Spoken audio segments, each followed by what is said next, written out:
J'étais short dans les délais, j'avais déjà écrit une grosse partie, je me suis dit non, je ne vais pas tout repasser en écriture inclusive. Oui, c'est même encouragé, si je dis pas de bêtises, c'est dans les directives de l'université. J'en ai entendu parler, mais personnellement non, je l'utilise pas. J'ai pas trop de connaissances sur cette écriture-là. Alors, j'en ai entendu parler. Moi, je l'utilise plus professionnellement, par exemple en mettant les E entre tirets, voilà, pour ne pas oublier la jante féminine. Après, dans mes examens, je privilégie d'aller rapidement, donc pas forcément. Oui, on l'utilise des fois pour nos projets qu'on doit rendre à l'Uni, ils nous demandent de l'utiliser justement.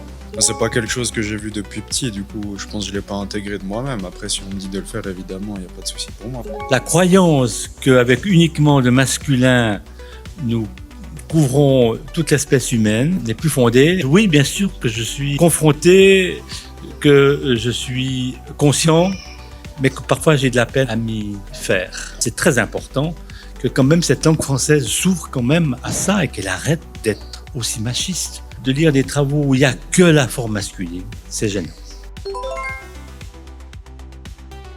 Parfois, ouais, quand on a des documents assez complexes, on a déjà de la peine à exprimer notre idée. Donc en plus, quand on doit compliquer le texte avec de l'inclusif, des fois, on a vraiment l'impression que ce qu'on écrit est pas du tout clair et c'est un peu compliqué.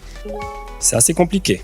On va pas se mentir, c'est précis, il y a beaucoup de tirets, il y a des gens qui mettent des points, des fois des tirets, donc ça complique, à mon sens, un peu la lecture du document ou du message, mais tout le monde est concerné comme ça. J'essaie d'inclure tout le monde. Non, je trouve pas que c'est forcément difficile en fait.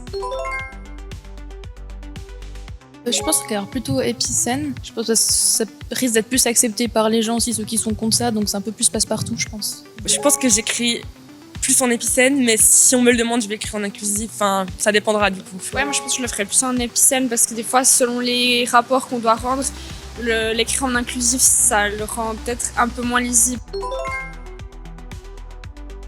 Plutôt quand on fait des emails, des lettres où on doit s'adresser à des femmes et des hommes, les deux confondus. J'enseigne et du coup j'essaie de faire attention dans l'écriture des emails, comment je prépare mes présentations, etc. Dans mes travaux que je dois rendre, j'essaie de le mettre et avec mes potes, j'essaie de le mettre et aussi à l'oral.